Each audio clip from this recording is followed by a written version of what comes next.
So this is a closing panel that is expected to sort of wrap up things, give you some thoughts, perhaps even entertain you in some way. And I just want to be able to, before I make an introduction, just put out a few comments. My name is Rohit Shukla, by the way. I'm the founder and CEO of Lauder Institute, and this is the 20th year of the organization, which I'm particularly proud of. I was 12 when I started it. My connection to this summit and the people involved is that Victor used to work with me at Lauder Institute. He was our COO. And we've developed an incredibly wonderful relationship of respect and admiration over the years. And of course, obviously, Lauder Institute is extremely involved in the whole innovation space, and in particular, the commercialization of technologies around the world. So one of the basic premises of this conference is the hyper-connectedness of us all. And that's a trend that will continue on, obviously, into the future. In that connection, you heard Brad Feld talking yesterday about how the geography of place is less relevant than it used to be. That it is not just about the single ecosystem places around the planet, it is about the connectedness of ecosystems around the planet. One of the things that you've seen coming out over the last few weeks is, the chair has arrived. Danae, good to see you. Is the hubris and the arrogance that has emerged from a few people, in particular in the Valley. And I have to say this only because what they do is wonderful, but what they also do is to count on faith and hope and trust.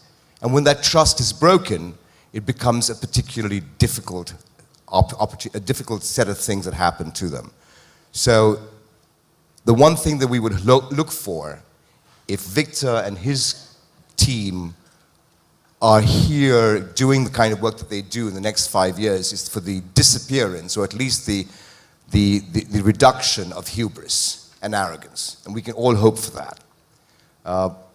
Having said that, now let me just plunge into this wonderful conversation we have. And before I introduce them, I'd like to know if there's anybody around in the audience who has a few questions that they'd like to be able to have us talk about or converse about or dialogue with you on.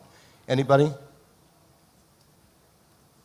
I've stunned you into silence enough, all right? Okay, so let me introduce our panel. Yes, go, please.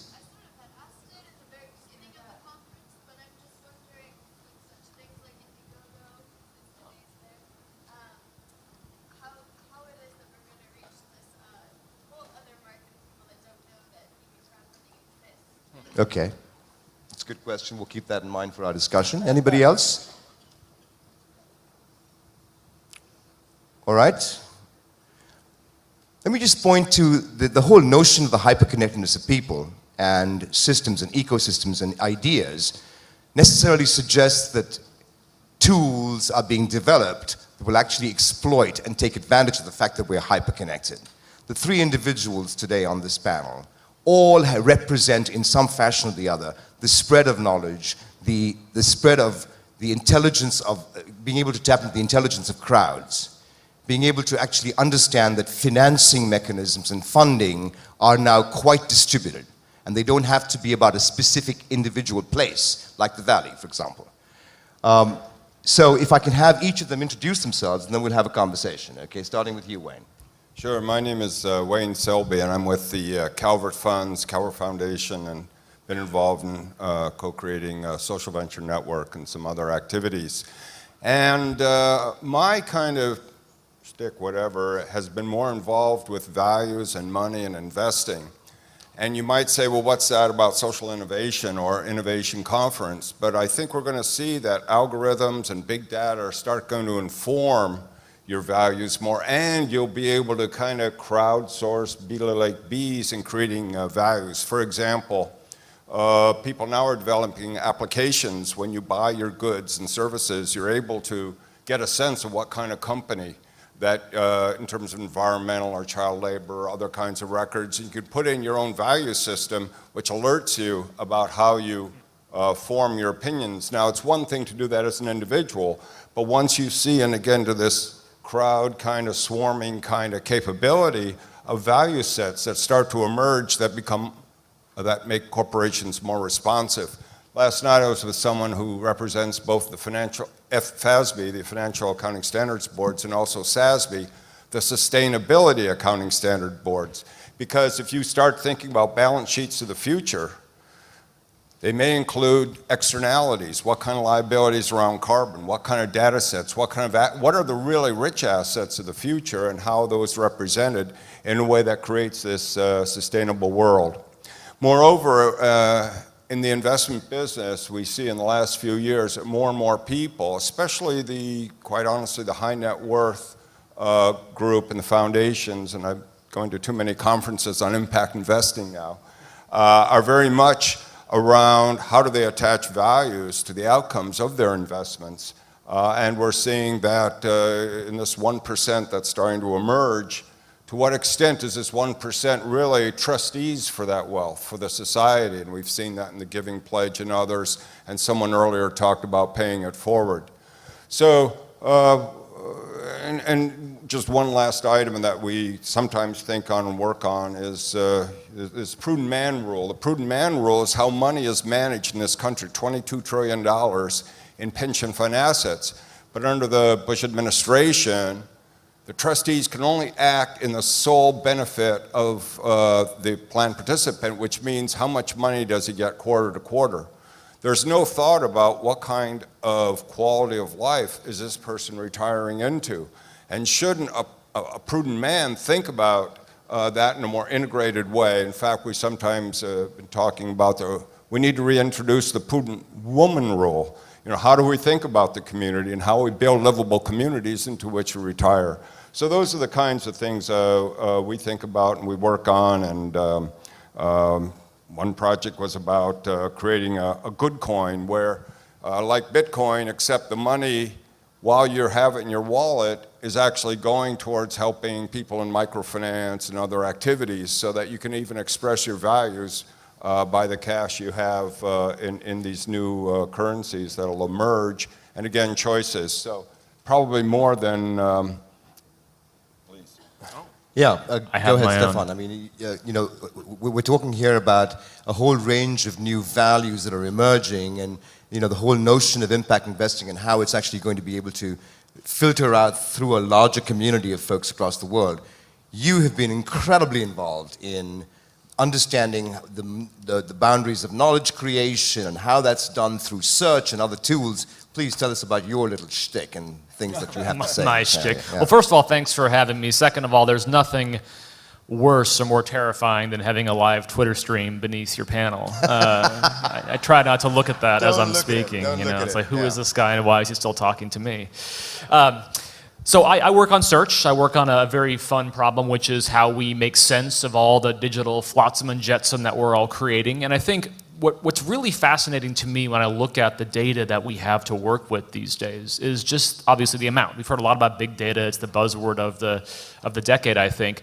But the reality is very interesting. If you look at the amount of data we all create either implicitly or explicitly, just by our being here, by our checking in here, by our posting a Facebook post from here, by our checking into a restaurant or reviewing something on Yelp, this cacophony of data that we're now dealing with demands an entirely different model of search. Because if you think about it, everything in this room is now modeled in tremendous atomic detail. That chair that you're sitting on has been described across probably 1,000 different websites. All different pieces of the chair have been described, but across 1,000 different websites. And the fact that you're sitting on it now, and it has profound implications to how we think about search. So the reality now is that we have terabytes, petabytes of data that we now have to sort through to make sense of the real world and actually enable you to do things using search, whether it's investing in an appropriate vehicle for your values and your return objectives, figuring out where to eat in San Jose on a Wednesday, which, by the way, is not simple. And all these, I mean, just lots of places to eat, but Johnny Rockets doesn't serve vegetarian food. And So all these different things, how can we actually empower you to make those decisions appropriately and effectively, given the fact that we are literally drowning in data? So that's really what we look at is how we can move the state-of-the-art forward away from this notion of a keyword being mapped to a particular URL somewhere on the internet, and actually instead giving us all that Arthur C. Clarkean power of being able to do things which are indistinguishable from magic. So we can talk more about that. But It's a perfect metaphor, by the way, for some of the other things that we've heard about these last couple of days, and that's the breaking down of silos, okay? Because there's huge silos between people and information. The notion that technology itself is a driver of being able to actually pull those barriers down. And you've already seen that in commerce, obviously. In ecosystem building, in the rainforest ecosystem building exercise, you reach across boundaries that no longer keep you down, keep you separated. And it's a big part of the practice, I think, of being able to put a rainforest into operation is not anymore to think about your place as being a singular one, but rather connected by domain expertise, by need, by knowledge, by a whole bunch of parameters to your own place. Danae, the intelligence of crowds, the wonder of being able to actually put out your ideas there and hoping to be able to actually get a tremendous amount of lift and actually getting that lift through a site like Indiegogo. Hi, everybody. Sorry I was a little late. We were hoping that we wouldn't have to talk to the chair, you know. What? We were hoping we wouldn't have to talk to the chair. Nice. Well, technology failed me, actually. My phone broke and Google Maps broke, and I was completely stranded. that makes sense, actually. I Google didn't Maps realize often how breaks. dependent I was on technology. You see how tethered we are to technology, yes. Yeah. So actually, that's a great point, which is technology is not the end. Technology is simply a means to a greater end. And if we treat it like the end, it'll fail us. But if we respect it and know that it's not good or evil, but simply a way to be more intentional and create greater impact, it can actually serve us well. So I work on the problem of democratizing access to capital. I started working on this problem a long time ago when I worked in finance and realized that the ideas that were getting funded weren't necessarily the ones that the world actually wanted. The ideas that were getting funded were the ideas that a select few group of people who did not know exactly what the world wanted were guessing as to what the world wanted. And as a result, finance was completely inefficient and completely unfair. And I saw ideas going unborn every day across the world, including my own, because I didn't know the right people, and the people with the ideas didn't know the right people, the gatekeepers, to say yes. So the way I started working on this problem was by creating and teaming up with my co-founders who also experienced deep frustration with how inefficient finance and fundraising was, by starting Indiegogo, which essentially has now been the leader and creator of the crowdfunding industry. I think when we started, the word crowdfunding didn't even exist. And now what we've created this open global platform. We're the largest in the world, the oldest, and we're distributing millions of dollars every single week to entrepreneurs, to artists, to causes, activists, charities, you name it. If you want to do something, whether it's start a business, make a film, travel across the world, Indiegogo's now become a vehicle for you to reach out, engage with others who also believe that what you're trying to do is important, and give them the opportunity to actually help you make it happen through the act of funding. And we're in every country, and at any given time, I think there's 8,000 ideas and projects that are up there raising money, and it's just the beginning. And Danae, this is obviously a global platform. Are you seeing a lot of growth in countries around the world, other than the US itself where you started? Yeah, well, from the very beginning, our mission was to democratize finance across the world. We knew that access to capital was not a problem specific to the United States, nor was it specific to any specific industry. I had actually failed at helping filmmakers and theater producers raise money personally when I was working on Wall Street. It was something I was doing on the side, but I grew up a child of small business owners here in San Francisco, or up there in San Francisco, sorry, and watched them struggle for 30 years to get their business going and growing. They essentially bootstrapped for 30 years because no bank was willing to give them a loan without making them personally guarantee absolutely everything. So access to capital is not an issue specific to a certain geography or category, and we realized that very early when I teamed up with my co-founders, and we realized that technology and the internet was an incredible means. It was so powerful in democratizing commerce with sites like eBay, allowing anybody to sell anything or transact anything with anybody. We saw an amazing platform with YouTube and Twitter where democratizing video and information sharing, allowing anybody to speak to anybody. And we just wondered, why couldn't we take that exact same infrastructure and apply it to funding and allow anybody to fund whatever mattered to them, and thereby remove the gatekeeper and put the decision back in the hands of the people to decide what ideas should come to life. And it's not people actually saying, yes, this idea is good, this idea is not good. It's simply people voting with their dollar saying, I want that. And in aggregate, that's a much more powerful indication of the market than someone guessing what the market might say. It's the actual market saying it. This actually brings up another point as well, which is the focus, and you heard, if you were in the panel, Dr. Tenenhaus, and you heard Brad Feld talk about this as well. You know, you should not be planning for the next Facebook. Economic development, ecosystem building should not be focused on great big success stories. It's about sustainability. And the access to capital issue makes sustainability that much easier and more possible than it ever has been before. The fact that projects now can actually get funded relatively easily, much more easily than they used to be able to, across an entire geography that is not specific to a specific place, right? Not, you know, just because somebody in Chile, for example, has a project that is specific to Chile, he or she can still be able to tap into the universe of people to get funded, right? And that's the... We don't believe in borders. Yeah. I mean, we believe any idea, big or small, should have the right to engage their audience wherever their audience is around the world. I think you and I discussed this last week. There's a really interesting phenomena that I'm seeing happen. I was working with a nonprofit called the Immunity Project, which is looking to activate controllers. But 1 in 300 of us is a controller for the AIDS virus, which means we are immune to it. And they are using a ton of science and data analytics to figure out what causes that immune response in people. And they've developed an inhalable, shelf-stable vaccine that they want to test.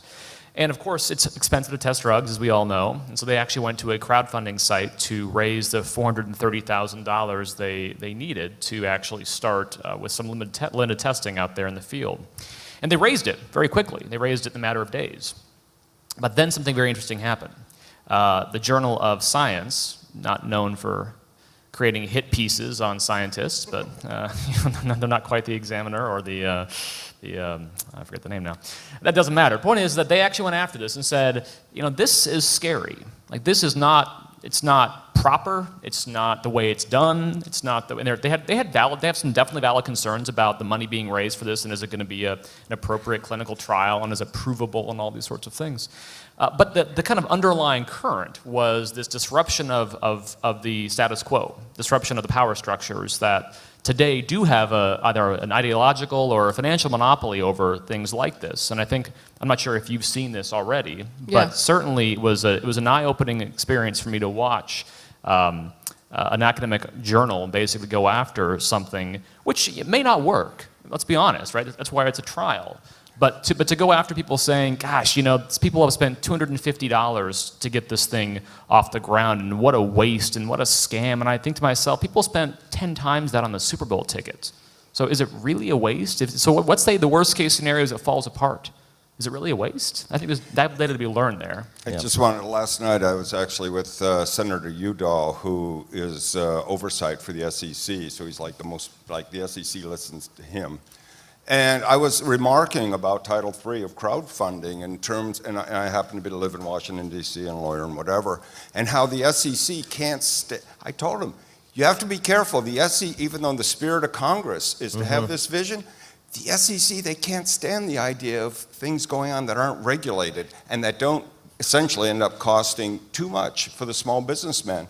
And, you know, kind of counseling him to be on the lookout for this pushback by the SEC, which is in fact happening to your point. But this is an issue actually about regulation not keeping up with the way things are going, Danae, and I don't know how you're going to be dealing with the whole issue of Title III, for example, in your own business. Well, just to give you a little background, when I I actually quit finance and applied to business school to start Indiegogo and use business school as a way to launch that. And I wrote in my application, I want to democratize finance.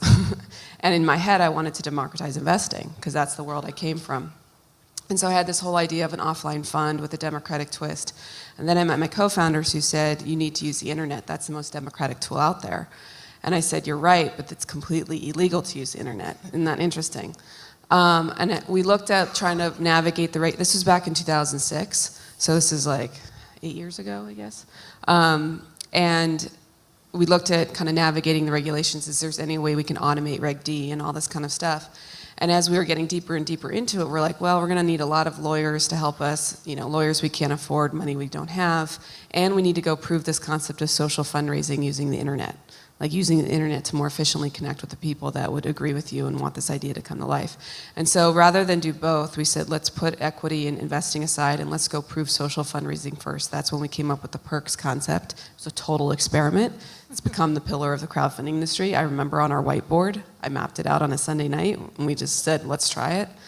And fast forward, we're like, let's just we'll revisit the equity question maybe 5-10 years from now, once we've proven ourselves. Yep. 2 years later, we partner with President Obama's Startup America, because they're like, crowdfunding, Indiegogo, you guys are like a key to our economy right now, because our economy's in the tank.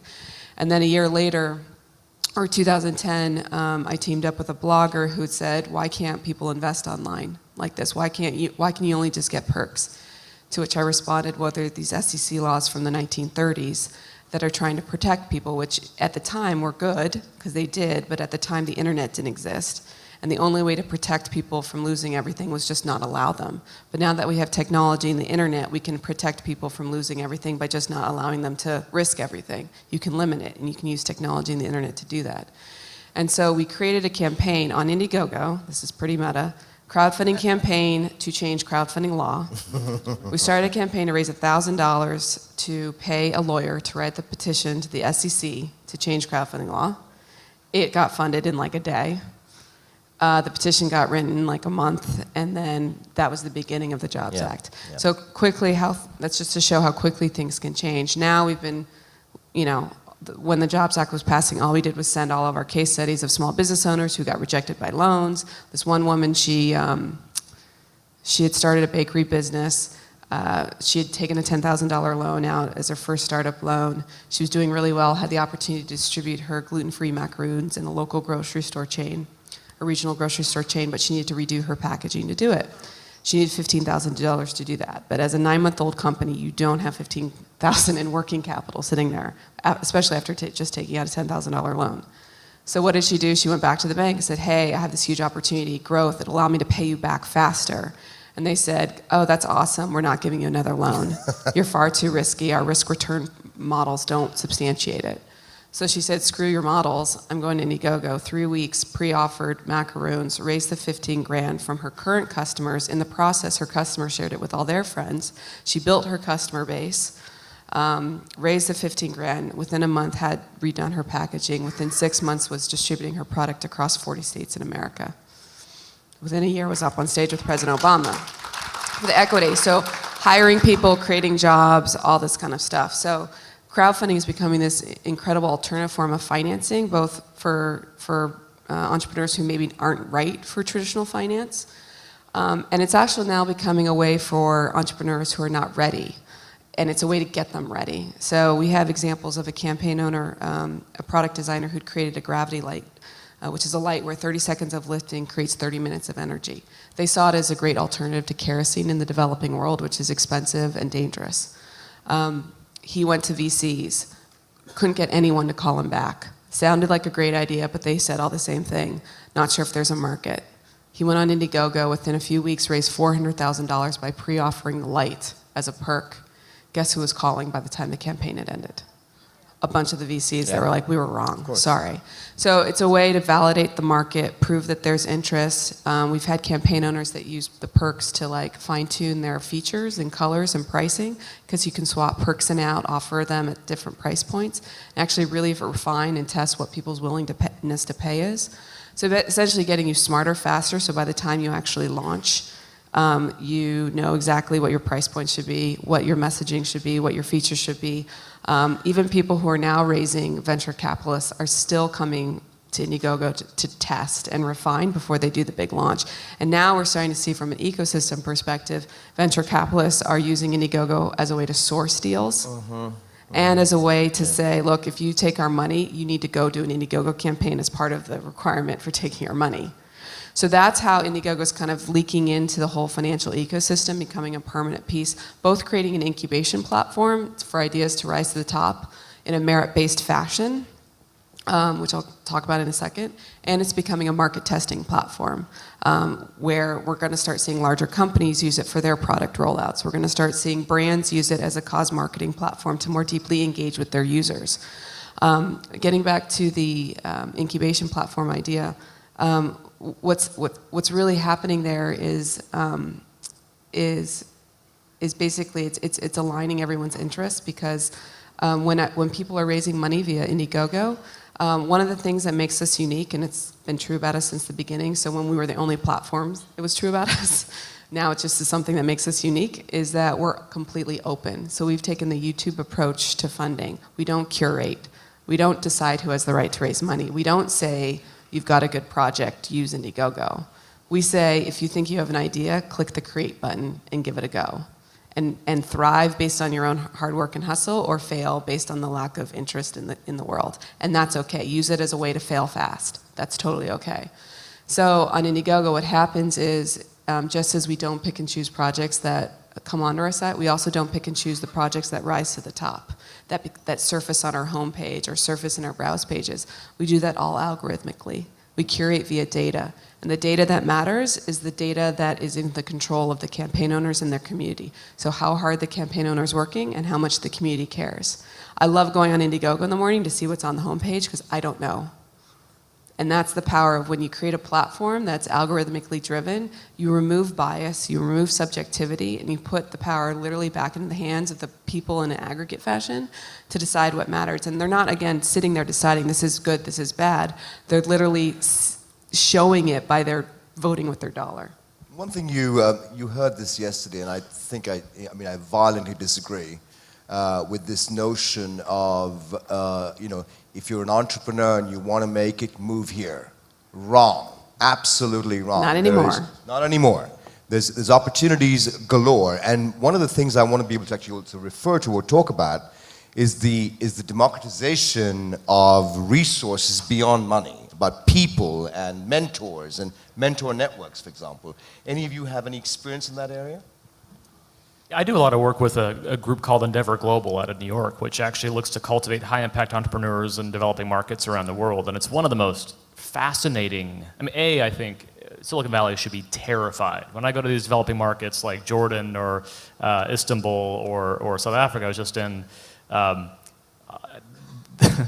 amount of hustle and crank that these folks demonstrate put a lot of our folks to shame, frankly. And the reason, honestly, is that because in many cases here, and I advise a lot of startups, and they complain when they're out of Odwalla in the fridge, and that's an important thing. Let's be clear. Odwalla is very important for proper functioning of a startup.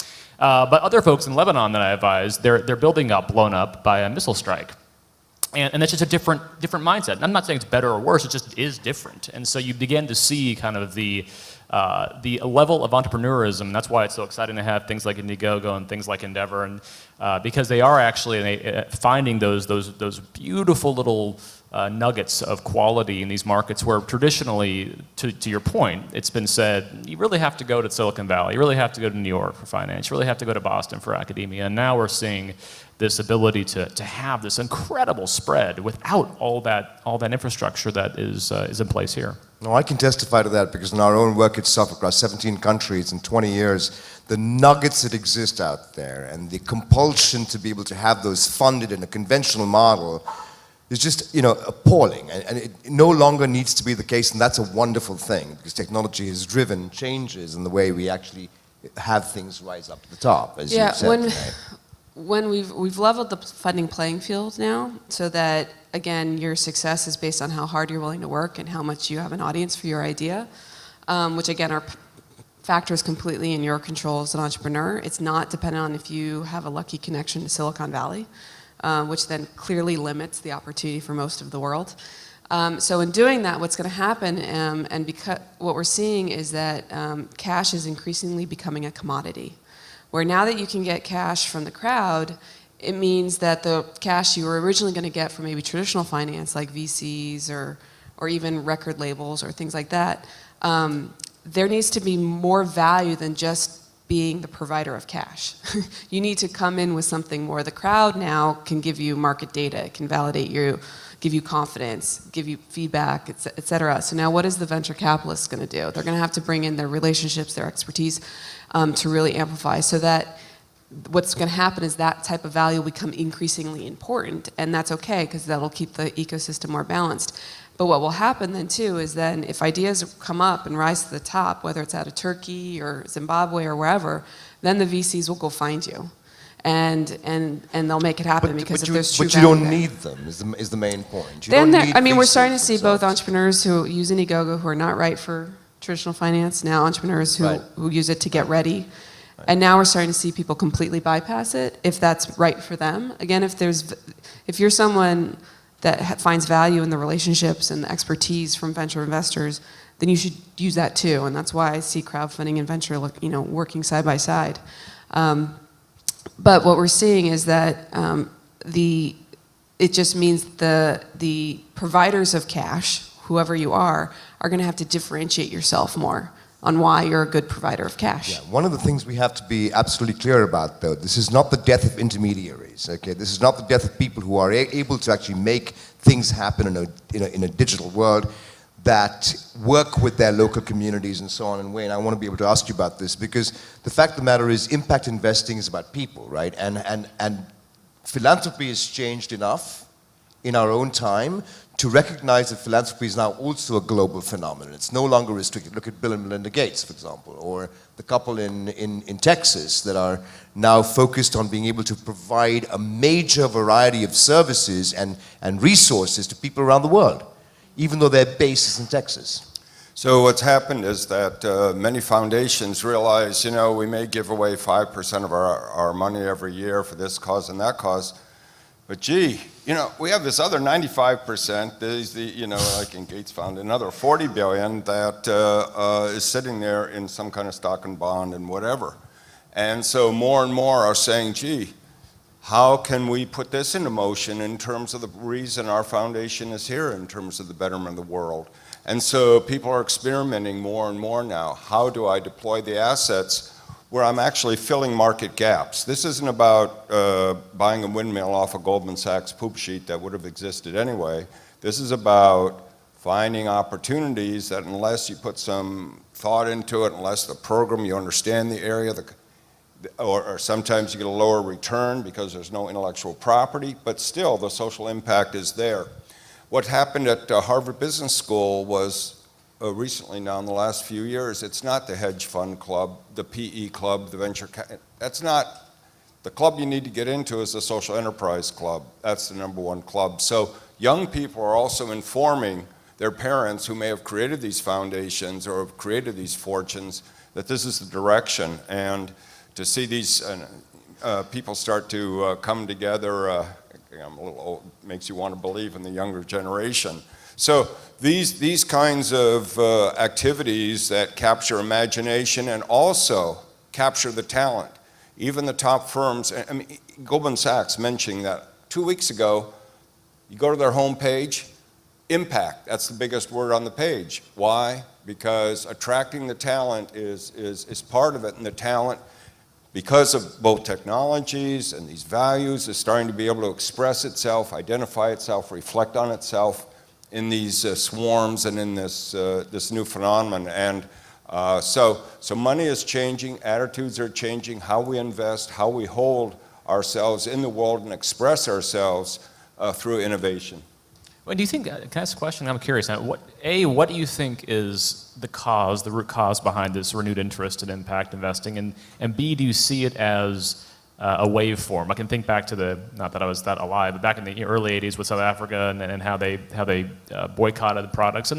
But then we got to the 90s when it all went to hell again. You know, and so is it a stochastic thing, or what does this look like? We were the first fund to boycott South Africa. 2 weeks ago here in Silicon Valley, there was a meditation conference. 1,200 people, 1,200 seats, I should say, totally sold out. This was sponsored by some of the tech conferences. What I'm trying to say is there is a certain evolution of consciousness and values, and then innovation is supporting that to reflect upon itself and become a more reactive, more expressive. And that's where this impact investing is, you know, kind of a search for meaning. And especially with people who now have so much money, it's not about, am I ever going to need an additional sailboat? It's about an expression of who they are, and that kind of self-expression through this way of serving. One of our portfolio companies here, Core Innovations, where we invest in the underserved and technologies that help the underserved become banking. And they don't get credit cards, but you know, did they pay their electric bill? And by the way, from data mining to some extent, you start learning characteristics. And I would suggest someday you're going to see people in Indiegogo where people want to know what their kind of tribe is thinking about and informing one another. Hey, here's something that I looked at, you might want to look at. And just like on Amazon, you get 3 stars, 2, 5. All at once, people start who pick out successful, interesting, all at once. So what happens is the system starts to reinforce a behavior. Yeah, I would 100% agree. Are you on our executive team meetings about the future? That's what we're sensing. I actually think that what's happening is that we're actually just entering an age where, once again, technology is a means, but I think at our core, human beings are good. I think we wake up in the morning wanting to be good, or most of us do. The question is, how easy is it for us to be good? Or when I say good, it's not necessarily this moral judgment of right and wrong. It's more good in the sense of good for what I believe, being in alignment with what I believe, which are your values. And I think in the world that we live in today, we live in a more transparent world because of technology and the internet. We live in a world where it's much more easier to share our ideas than ever before. And we live in a world where it's much easier to collaborate than ever before. So these natural ways of being, like human beingness, of sharing and collaboration, which I think are rooted in us as human beings, we're now more able to tap that, because the tools out there, like the internet and social media and sites like Indiegogo and stuff, are making it easier to be in alignment and act on our values and our beliefs, which have always been there.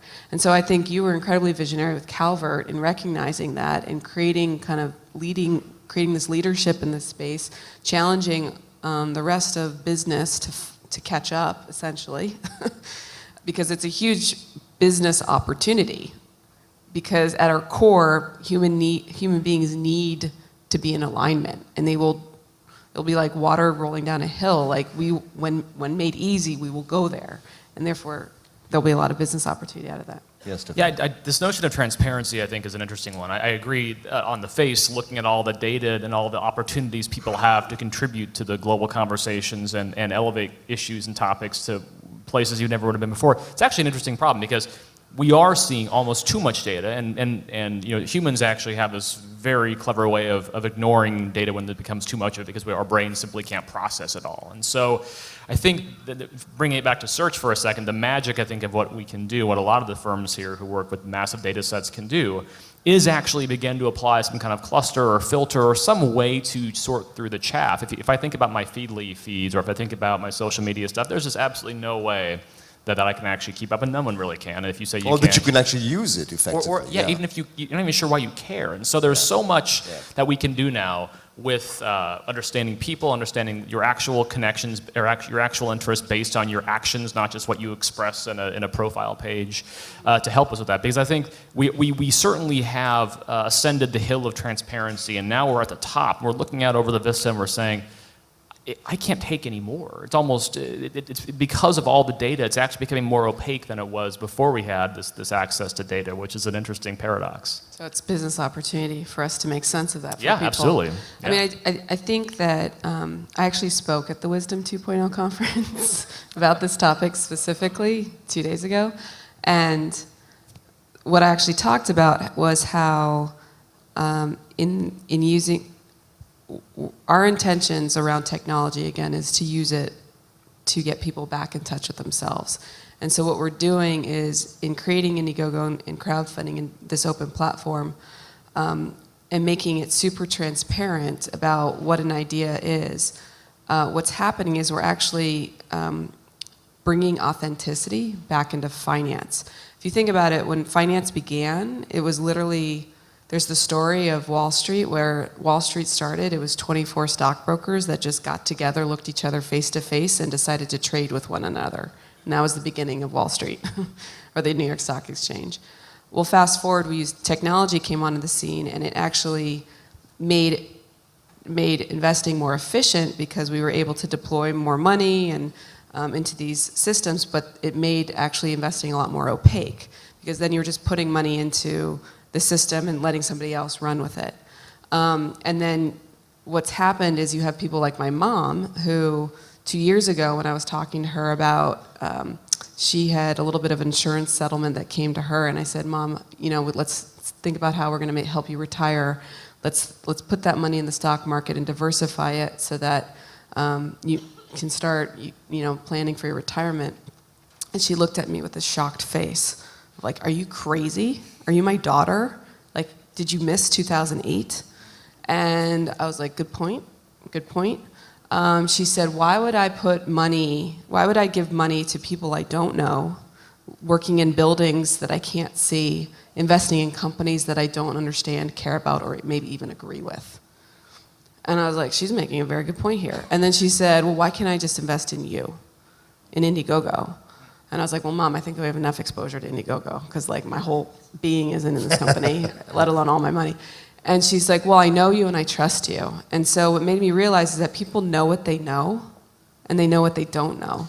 So allow them to invest in that. And so what we're doing with crowdfunding is we're actually allowing people to invest in what they know.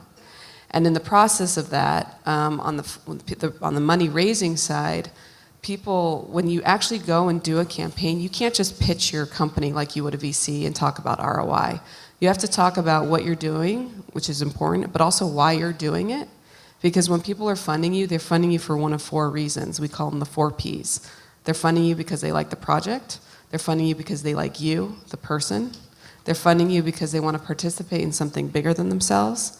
Or they're funding you because they want the perk. So it's a spectrum of both altruistic and selfish reasons. So you have to appeal to all those reasons, and what means you got to be completely honest about why you're doing what you're doing. Mm-hmm. And when people, we've been told this, when people have to answer that question, it's actually really hard, because it's so easy to just grab some societal like reason to do something, but they know that that won't hold up. So they actually have to get radically honest with themselves as to why they're actually trying to bring an idea into life. And in the process of doing that, we're getting people much more back in touch with their authentic self, and we're allowing the funders to fund from their authentic self. So suddenly we've got people being themselves again, which I think has greater, more positive impact on society overall.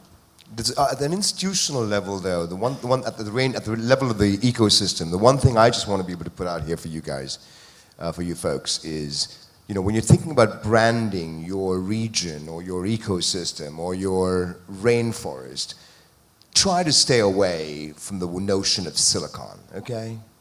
I mean, you got Silicon Fen and Silicon Prairie and Silicon Mountain and Silicon whatever, and then when they came to LA, for example, where I live, they decided on Silicon Beach, and I said, why are you doing Silicon Beach? Why don't you do Silicon Beach? Because that's much more about the assets of LA. You know, I mean... That's a place I'll come to. Yeah, and the reason I bring this up is because it's very important. Your identity, your campaign, your branding, your ability to be able to project yourself in an increasingly connected world is extremely important. It really defines how and what your values are. And you heard about hope and trust and faith and love. And these are very real values because they're human values. And how you connect into those and how you brand yourself and how you project yourself, knowing, as Victor says in the book, that all knowledge is now highly multidisciplinary and connected. For example, in ag, which is another area that I'm very involved in new ag, for example, the impact of data is incredibly important. And so, for example, institutional investors that never invest in ag, and they don't want to call themselves ag investors, they will invest in an application that is in fact in ag, but is driven by data, which is where they invest. All of this is just to be able to let you know that, in the defining your area of influence in the rainforest or in the ecosystems that you're going to connect with each other and not just call a specific small geography the ecosystem, you have to be conscious of these trends, the trends towards the integration of knowledge, the trends towards, as Danae was saying, the humanization and democratization of money and ideas and funding. And of course also the democratization of mentoring. We've been able to demonstrate over 20 years that people want to give, people want to be able to do good, as you said, Danae. Of course, I have another thing as well. I want to be lucky as well, So, with Daft Punk and that particular song. But it is important to understand that knowledge, experience, ideas, expertise, presence is a global phenomenon. And you can actually tap into those in an increasingly way. You've done that very well with Calvert as well in the social impact area. You've done it extremely well by tell us the story, for example, about the 21-year-old venture capitalist. I mean, this is extraordinary. Oh, gosh, yeah. So Alex Benayan is a kid, literally a kid. Now he actually technically is an adult, so I can now no longer call him a kid. But he's 21 years old. I met him when he was 18, I think, at something I was speaking at him, and he just said, "Wow, I get access. I live in Beverly Hills. I go to USC. I see all these people. I see Spielberg come in, and I see Coke comes in, and all these people come in and talk to me, and if I look around at all my friends, or actually not his friends, people that he's read about who don't live in Beverly Hills." They don't have access to that level of mentorship or knowledge. And so he said, I'm going to go and I'm going to go interview the top thinkers that I can find across the world and figure out a way to have them talk to me when I was 16, living in Eden Prairie, not living in Beverly Hills. And so he went out and we've got him interviews now with Bill Gates and Buffett and Oprah and Sugar Ray Leonard and Maya Angelou and a host of people. And he'll have a book out. This is a pitch for his book later this year. But the idea, but we're literally going to get on a bus. We're going to take it across the country and we're going to drop it off at high schools. And his goal is to get this in the hands of every single high school student so they can actually benefit from the wisdom that he gets just by the nature of his socioeconomic and geographical location in the world. But it was fun because he actually, this is a kid who got the largest advance ever for a first-time author, which I can't say how much it was, but it was a lot. And I thought I should really write a book.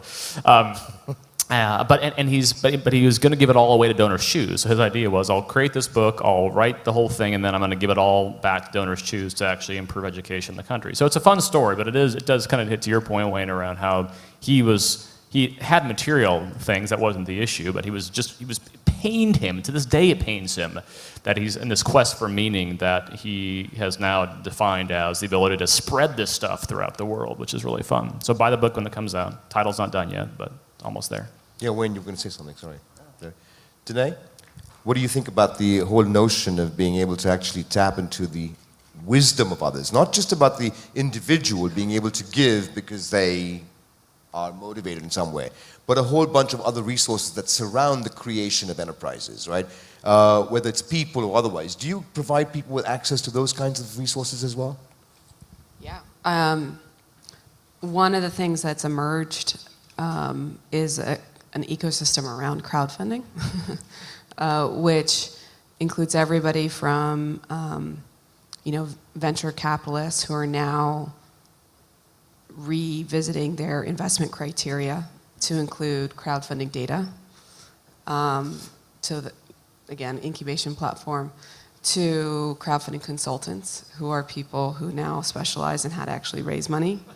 This is the death of the industry, realize. Yeah, really, exactly. Well, it's interesting because there's going to be people who are probably pretty good at it, and then there's going to be people who are probably not so good at it. And so it's interesting. We get asked the question, who's good and who's not good? And again, we kind of take the same mentality, same approach we've done to the world, which is like, it's not for us to decide.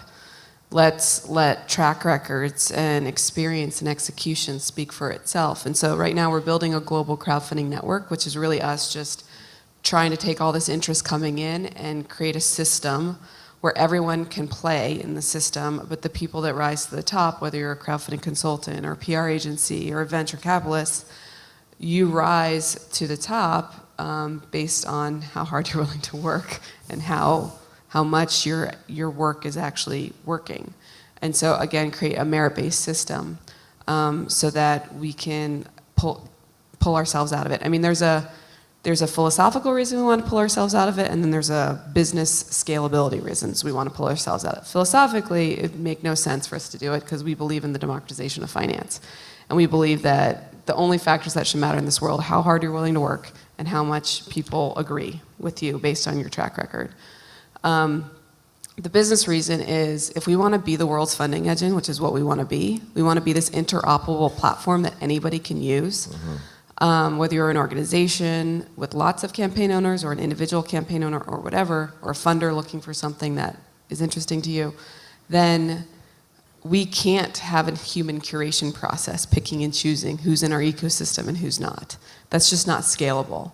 And it's prone to human error. So we'll probably mess it up. And we might end up locking out a brilliant 21-year-old and letting in somebody who has no business being there because they have the right resume. Well, in the analog world, that happens all the time. People are shut out constantly.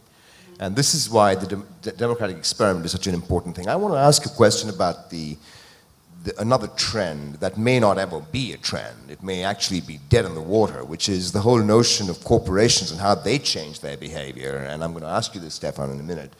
But the fact of the matter is, they have global operations. They have operations around the world. And often in the sciences, one country practice does not talk to another country practice and does not talk to the headquarters at all. And you would have thought that in the age of connectedness and the internet and platforms that are out there for discovery, that would change. And it's changing, if at all, very glacially. And I don't know if you can actually identify that as an important issue, Stefan. Because it's in our practice we find, for example, a company that's doing wound healing in the Amazon in Brazil cannot actually, and has the experience and the ability to be able to actually scale this. And they talk to a fairly large corporation that buys wound healing stuff in Brazil. And yet there's other people in Connecticut that are in the headquarters of the company that do not talk to them at all. And so they're pursuing a completely different track on technologies that could actually be combined very well and very effectively and very efficiently. Why does that have to happen in an age when you've got this broad discovery that can be possible using a platform? And that's the question I want to ask you, Stefan. Are you seeing that that's changing at all? I'd say in enterprises, not a whole lot yet. I think there is a chronic issue with knowledge management, which is a buzzword from the 90s. That's big data. It's the 90s version of big data, which is knowledge management. But it is. If I think about the companies that I see across the world, in many cases, the satellite offices of the subsidiaries are actually very focused on their particular geo, the particular audience, particular requirements, and they have their own marketing consultants, their own focus groups in those countries and whatnot. And so in many cases, they are blinded to the potential because they are so focused on their particular audience. Yeah. And those of us who've read Christensen back in the day before he got his other book, that's the fastest way to become a floppy disk maker. But that is problematic. I think what hasn't happened yet, we're just really, if you think about it, the last 3 years we've seen the explosion of data to the point where we now can realistically model everything in this room, every person in this room, to a level of atomic detail required to make these bridges. And now what we're doing, especially inside of search, is saying, okay, great, we now understand, like in our index, I think we have about 33 billion objects. So we have 33 billion things inside the index that we understand. We have 2 million wine bottles and that chair probably I keep using that dumb chair as an example. I love chairs, I guess. And so the question now is, once you have all this data, once you have all this knowledge of the planet, what do you do with it? And I think you're hitting that right point, which is, how can I apply the unique characteristics of my market, of my audience? How can I actually find commonalities with other audiences in other parts of the world? How do I use that collaborative filtering model that Amazon has gotten so good at? And then how can I say, okay, given the fact that this audience looks like this audience and this particular solution happened to work here, I can now apply that more broadly across my other audiences, my other geos. And I think we're not far from it. Corporate, unfortunately, IT and corporate business decision makers, it's a tough sell because I don't think they see the benefit right away. Well, I mean, you've got the open innovation movement. You've got the whole notion of adaptive innovation, where you can take innovations that are created in one geography and apply them in other areas. And that simply isn't happening as clearly and as effectively and as, even as a focus of anyone's planning in corporations. It's starting though, and so the one thing I think we need to accept is that right now a lot of corporate cultures don't reward innovation. They actually reward doing the same thing you did last year, because no one gets fired for doing what you did last year if it worked. But if you try something new and it doesn't work, that's when people get fired. And so, but you need to do things that don't work for you to discover anything new that will work. And so corporate culture is probably the biggest reason why the resistance is there, or the pace feels slow. But with that though, you can just embrace the fact it is what it is. So how do we deal with it given that? And what I think and this is why it's slow, but what will happen is we'll start to see corporations where experiments do come out and do work. And we've just seen it now twice in the last year, and now we expect a ton more to happen because of the two people that started it, Whole Foods and Philips, for example. Whole Foods came on Indiegogo, and one of the things that is very important to the company is healthy eating. It's a value of the company. It makes sense. It's Whole Foods. And so they have a foundation called Whole Kids Foundation, where what they wanted to do was train young kids to start eating better. And one way to do that is to help them learn where their food comes from, because when kids know where their food comes from, they'll eat better. So rather than write a big check, which they could have done, to build urban schools or urban gardens in schools across America, would have been an easy way to get it done. Instead, they empowered 70 local activists from 70 markets across the country, each to run their own Indiegogo campaign to raise money to fund their own local urban garden. $2,000, that's it. And so rather than write a check, instead they just helped market all of these campaigns. And what they're doing is they're actually empowering their local community to empower themselves, and giving them the tools to fish instead of just giving them the fish themselves, whatever that saying is. But what they ended up doing was building far more awareness about these urban gardens. The kids got involved in raising the money, and suddenly everyone's that much more deeply connected. And so that experiment went wonderfully, thank goodness, and so now they're looking to do it again, and now other companies are starting to look. Philips the same way. They are constantly looking for the next cool innovation. They did a contest where they let the people decide which innovation because they did a bunch of Indiegogo campaigns, and the winner of the contest then got flown and is going to develop and commercialize their product. It's a way, though, to not just discover great new products and innovations that they're not building internally, but it's a great way to kind of connect directly with your end consumer and say, we care, like we're actually here because of you guys, so let us know what you want. Great. Wait. I have a little different view in terms of what you expressed. I have a company in Beijing, and we do corporate social responsibility consulting, which 10 years, or started 6 or 7 years ago, and as usual, people thought we were crazy, and now it's become like the kind of expression in terms of international standards that Chinese companies know they need to adopt to go abroad, but also when U.S. or multinationals come into China, yes, China may have these standards, and you may be applying these standards in the U.S., but boy, if you if you go down to their standards as opposed to bring It's the fastest way to lose your reputation and brand, just overnight.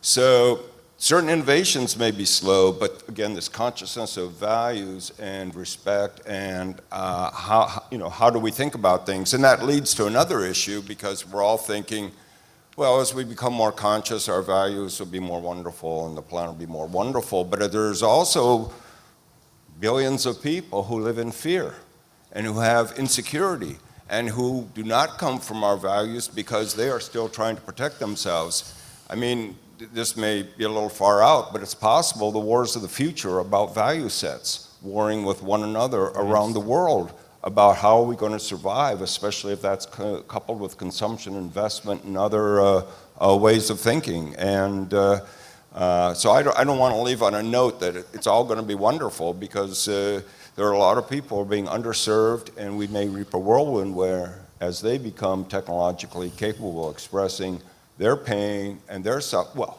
we've seen this. No, I think the journey is really incredible and wonderful. And the only thing that you can be certain about is it's going to be very uncertain. The certainty of uncertainty, you know, and that's clearly what I think we have to be heading towards. We've got a few minutes for questions, and please do make them questions and not just dissertations, if you don't mind. We don't have enough time for those. Yes, sir. We'll start with you, and then we'll come back to you. Okay. Go ahead. Question about your model of crowdsourcing. Makes a lot of sense for consumer products. Can you stand up so that everybody can hear you and you can project your voice across the room? Yeah.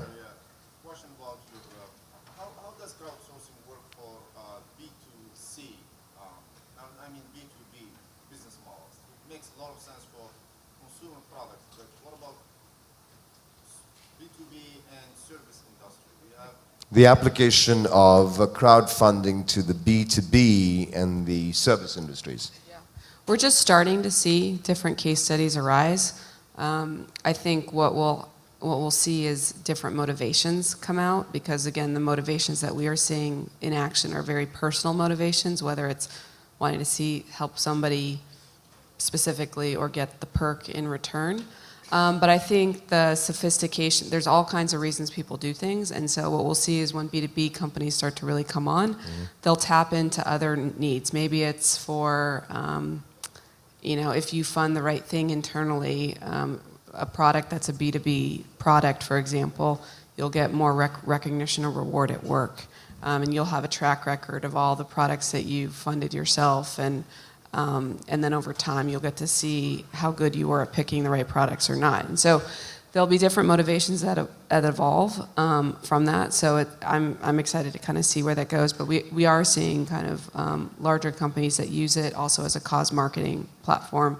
Again, to maybe if it's not, maybe if their products sell into other businesses, eventually their businesses reach consumers, and so there might be a triangulation play that happens as well. You'll find this also very actively now with Alibaba and what they're going to be doing in the US here shortly. Yeah, and also Tencent. And with equity crowdfunding, I think there could be a whole new use case that gets unlocked there because then people have profit as a motivation to fund. Exactly. Yes, sir. Yeah, that's really my question. It's about where do we see equity crowdfunding going, and then particularly how that affects non-accredited investors.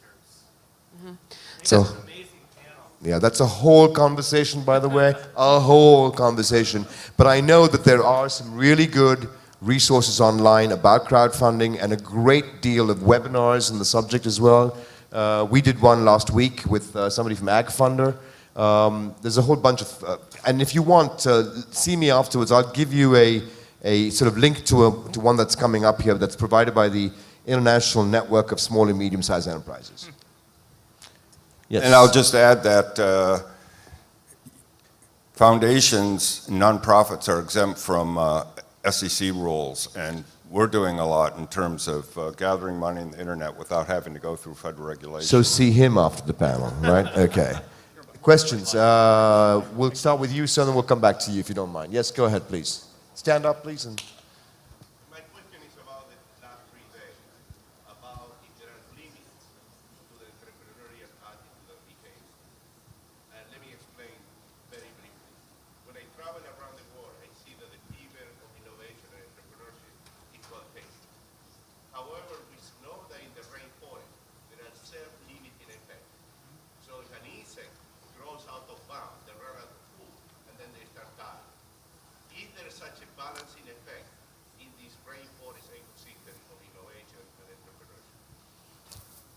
Yes. Next. No, I'm just kidding. Sorry, you heard Danae also talking about the fact that Why don't you you repeat the trust the question? intelligence of crowds. Go ahead. Will you repeat the question so everyone can Oh, hear? yes, sorry. The question was, is there a limiting factor, a self-limiting, as occurs in the natural rainforest, in the entrepreneurial ecosystem, such that entrepreneurs need to be able to be limited because of certain factors that occur? There's always winners and losers. There is, to an extent, some kind of zero-sum function at work here. But I will say, like, when I do the work with Endeavor, it's actually mind-blowing that the self-limiting doesn't happen. And what's happening a lot in many cases is because they're a part of that network, for example, they're able to actually tap into people around the world who can bring them out of that limitation. So if I'm thinking of Jamalan in Jordan, actually, yeah. This is a kid who, for $1,000, he raised, his father died, he was in school working 3 jobs, raised $1,000 to start the Amazon of the Middle East. And if you look at it, I mean, he clearly, there's many reasons why it shouldn't work. There's many limiting factors in the Middle East, whether it's printed materials and cost of shipping and no credit cards, all these different sorts of things. It should be a self-limiting thing. Like, it shouldn't work. But because of a network like Endeavor, there we go. We actually teamed up with Fadi, who owns the biggest Aramex, who owns the shipping business across the world. And so suddenly, all the restrictions that are imposed by a geographical location, like a rainforest, melt away. Yeah. Great. Actually, Question. Sorry, I'm going to be a little contrarian. I'm going to just disagree. I'm disagreeing. I actually. It's okay to be wrong. Go for it. I was looking for the nice word to say you're wrong. No, I'm kidding. I'm kidding. There is no right or wrong. There is no right or wrong. There's just beliefs and values. It's part of the love that goes Here we on go. in an ecosystem. That's definitely wrong. What I actually think that looking at the world in a zero-sum fashion is quickly becoming an obsolete mindset. Oh, wow. I didn't know that you guys would agree. I actually think there's books out there now. I was just with Peter Diamandis from XPRIZE, and actually in looking at Indiegogo from a different perspective and what we're trying to do, I actually am far more excited about the mindset of an abundant mindset becoming the new mindset for the world. And that doesn't mean everyone succeeds, everyone goes crazy, and we're like, every entrepreneur is like a virus taking over the world. What I mean is, on Indiegogo, when somebody gets funded, it doesn't mean somebody else doesn't. It's because there isn't this like finite pool of capital that has been set aside to decide what gets funded.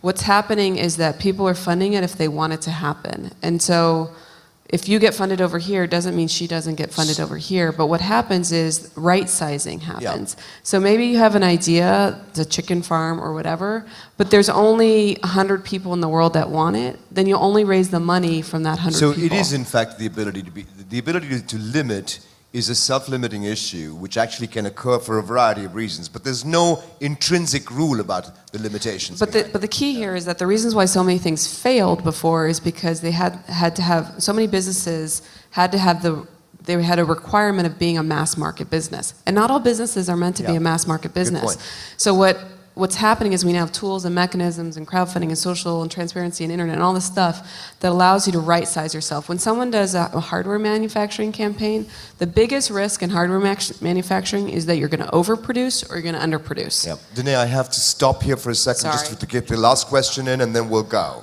Okay, you're more than welcome to stand and ask questions later after the panel is over, because we have to wrap this up. This gentleman here has been very patient. Yeah. I definitely believe in crowdfunding, but do you think that there's any potential, or do you see any relationship between, say, the purported infallibility of the markets? Sorry, good. Can you hear me? Yeah. Do you see possibly any relationship between the purported infallibility of the markets with maybe an over-reliance on technology when you do algorithmic search of algorithmic ranking of campaigns? Because I think that, I'm a technologist as well, but I think sometimes when there is a sort of an inexorability and a belief that technology has all the solutions, that it can be gamed and it can have fraud. Yeah. So there's equity in what you do, but I think there's also, whether it's Bitcoin or whether it's what happened with Rap Genius and Google, there are ways in which they're either Yeah, the question is about can over-reliance on technology make you susceptible to fraud or gaming, gamification? yeah. And that's exactly why we have a big data science team that is aware of that. And we've developed fraud algorithms that we don't publish so that people don't game them. We also have developed merit-based systems where ideas rise to the top in a merit-based fashion. We call it the go-go factor. And we don't publish those. It's similar to Google's PageRank, because the moment you publish, people will game it or try to evade it, and then the system itself becomes useless. And so we're being very mindful in our approach to that, and I think the key is to continue to iterate and refine and stay true, keep our value of open transparency, empowerment as our guiding light so that we're ahead of all that. But to answer your question, yes, algorithms are made by humans. Humans have biases, and therefore And they're fallible. And they're Yeah. fallible. So Yeah. yes, that is a reality of reliance on algorithms. Ladies and gentlemen, this has been a remarkable, wonderful hour. Thank you so much. I have felt incredibly honored and privileged to be with all these folks and to be with you all. Thank you, and make love, not war, and have fun and trust each other and provide hope and inspiration for mankind. Thank you all. Appreciate it.